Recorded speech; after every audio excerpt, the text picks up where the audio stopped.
This is the first lesson of class 9th history, the French Revolution.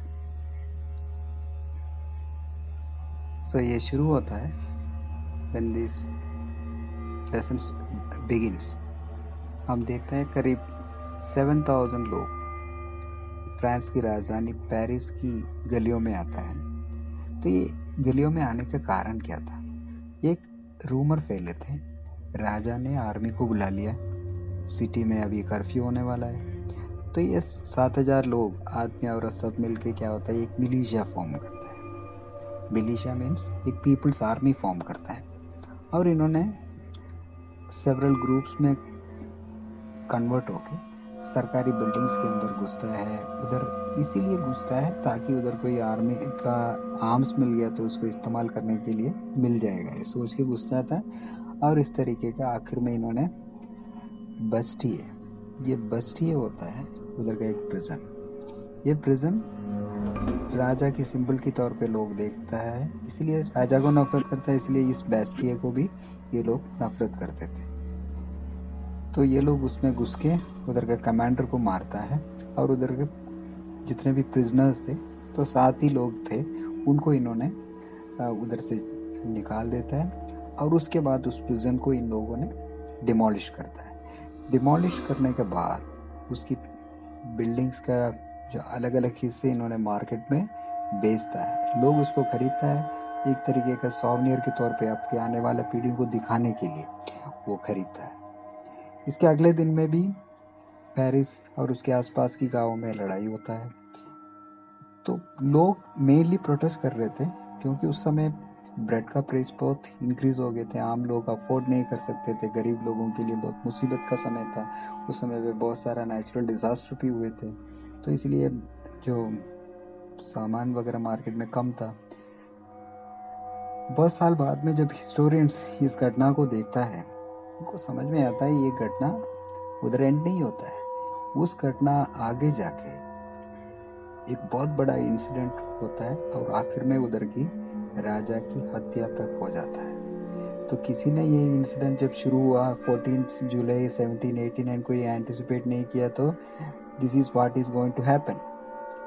क्यों हुआ था, इसे कैसे हुआ था, इसको हम देखेंगे नेक्स्ट पार्ट में। इसके लिए आपको देखना पड़ेगा 17th सेंचुरी का फ्रांस की समाज कैसे थे। तो आप उसके लिए आप देखेंगे 1774 में लुईस 16 एक बर्बन फैमिली को बिलोंग करता है, ये राजाओं की फैमिली है।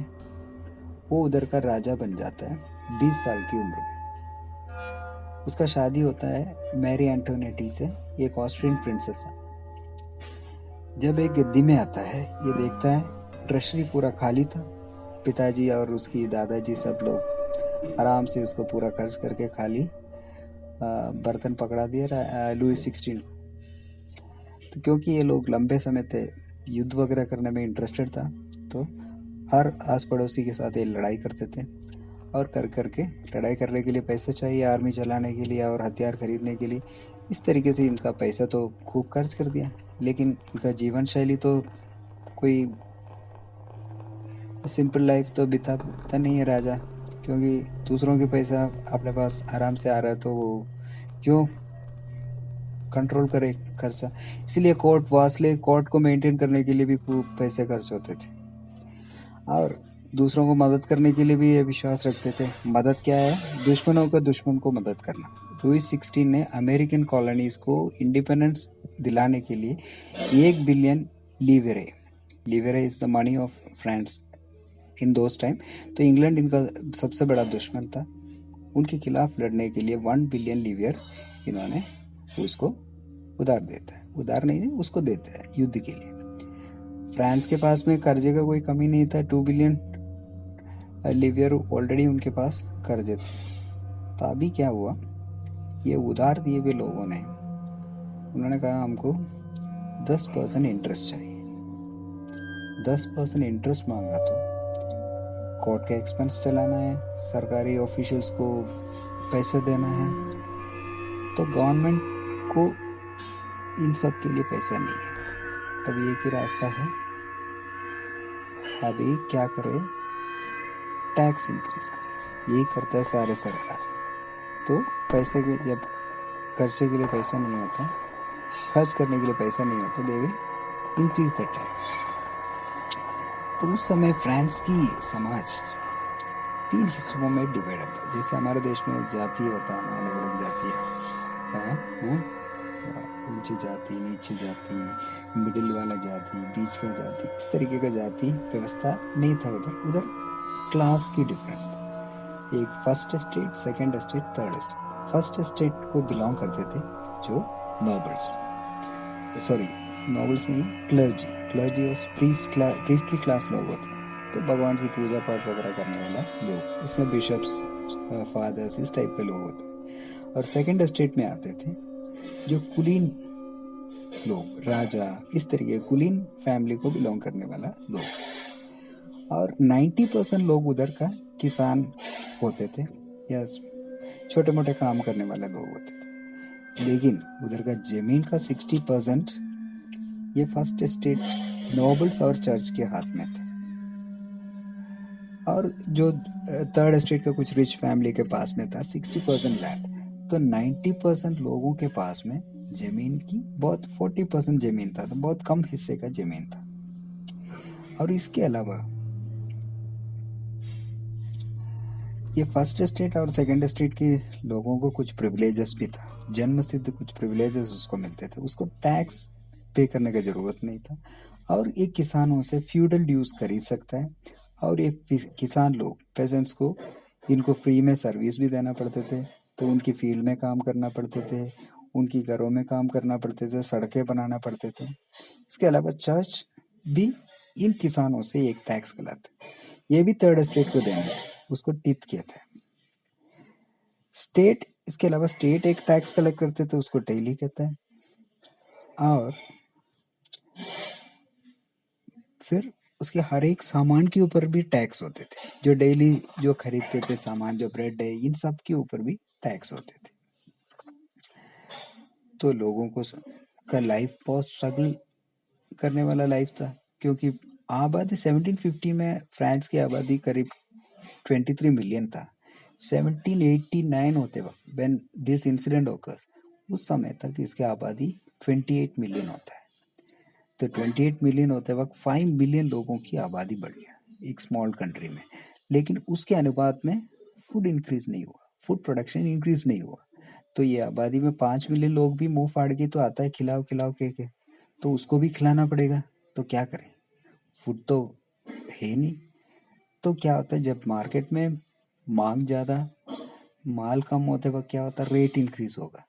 रेट इंक्रीज होते वक्त उसके अनुसार ये गरीब लोगों का इनकम तो इंक्रीज नहीं हुआ। तो अमीर और गरीबों के बीच की फासला बढ़ गया। और इसके अलावा कभी कभार ये होता था, 1789 के आसपास के समय पे बार बार उधर प्राकृतिक आपत्ति होते थे, जो हेल स्टॉर्म्स वगैरह होता था, तब अपना खेती वगैरह बर्बाद होते थे, तब माल और कम हो जाते थे।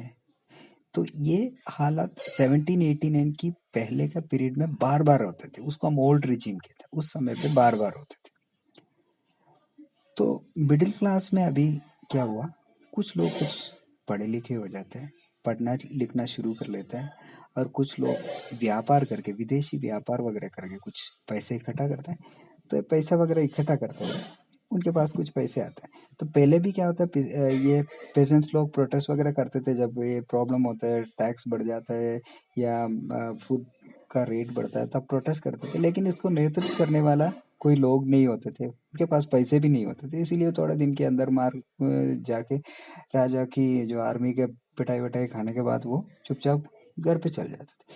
अभी क्या हुआ, किन लोगों में कुछ पैसे वाला आ गया थर्ड स्टेट में, उन्होंने विदेश व्यापार वगैरह से पैसा इकट्ठा करके 18th सेंचुरी में ये लोगों की कुछ एजुकेटेड लोगों ने सोचा, ये फर्स्ट स्टेट और सेकंड स्टेट लोगों को ये प्रिविलेजेस मिलते हैं, उसका क्या हक है वो लेने का।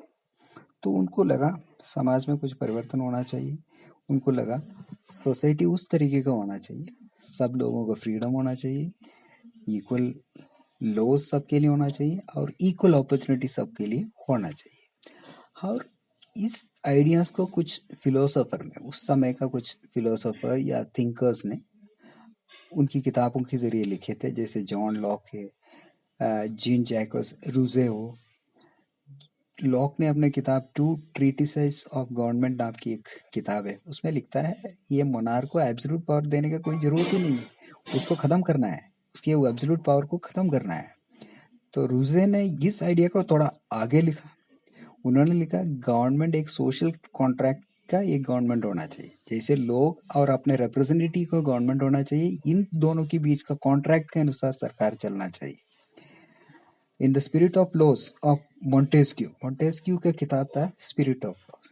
इन्होंने लिखा जो वो थोड़ा आगे जाके लिखा है, इसमें लिखता है जो सरकार का 3 हिस्से होना चाहिए, दैट मीन्स एक लेजिस्लेचर होना है, एक एग्जीक्यूटिव और जुडिशरी। ये मॉडल अमेरिका में लागू हुए थे, दैट मीन्स सरकार में नियम बनाने के लिए लेजिस्लेचर, उसको लागू करने के लिए एग्जीक्यूटिव और उस नियम कानून व्यवस्था मेंटेन करने के लिए जुडिशरी। तो ये आइडियाज आम लोगों में डिस्कस किया, आम लोगों में जो पढ़े लिखे लोग हैं, अनपढ़ लोगों में इस बातों को फैलाया। तो इलिटरेट लोगों ने या पढ़े लिखे लोगों से ये सुना। ये सब सुनने के बाद जो इनको लगा राजा अभी तो तब तक के लिए लुई 16 प्लान करता है टैक्स इंक्रीज करने के लिए।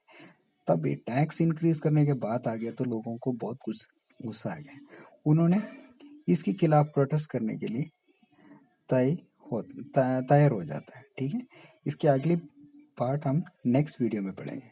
ओके।